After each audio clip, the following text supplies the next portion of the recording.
at the end of the day, it really should just be about what it was in the beginning. Does this sound good?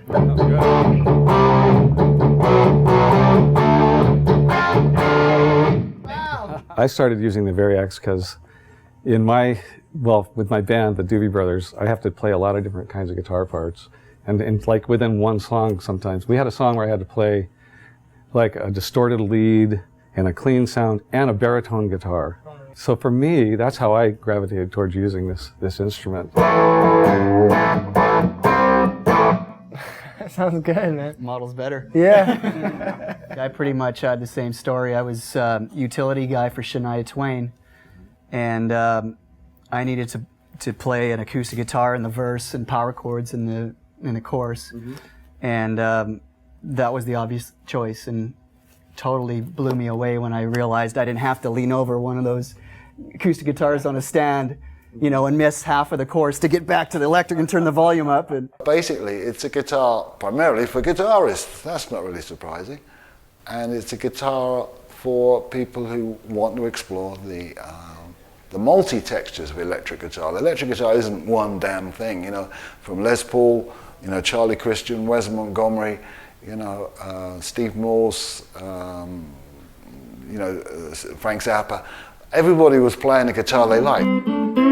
Yeah, that's a beautiful Strat tone right there. There's a bunch of sounds in the Variax that are dramatic, like really different, like a banjo or a sitar, or and what I like to do with those, I like to take those and run them through my effects, because that's when you really start getting some extreme sounds, because the tonal qualities about those are they're really dramatic. So it's not just, to me, being able to pull up different various guitars because I like, to have a telly on this part.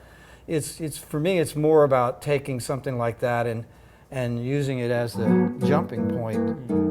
We're going to take a break now.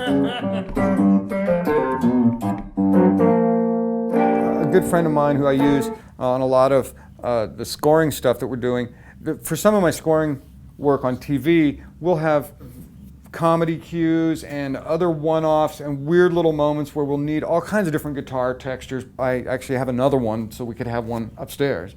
And it just became the de facto guitar, and we referred to it as the magic guitar, because you could just flip through and get whichever sound spoke right at the moment without tuning up 5 guitars, or hey, do you got any B strings down there? I don't know, man. A lot of people don't realize this when they listen to the record and the mix, but listen to the music. Has banjo on it. Yeah. And so I'm playing the banjo part live, so I use the banjo sound on listening to music. Oh, sweet. With the doobies, so it is great to have that. Yeah, I love the banjo in that song. Yeah.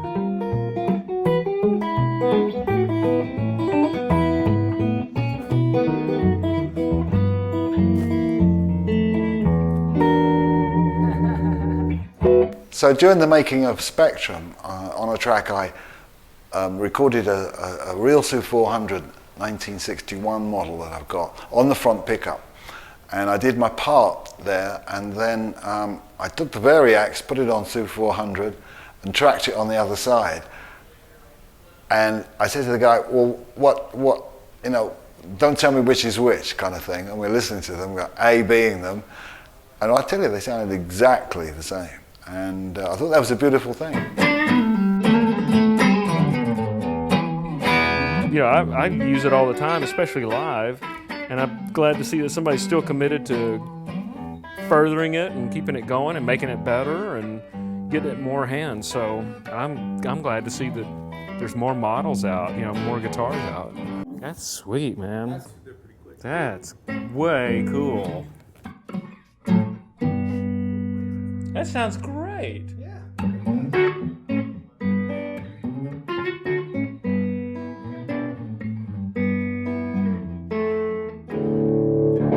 Drop D. Come on. Wow.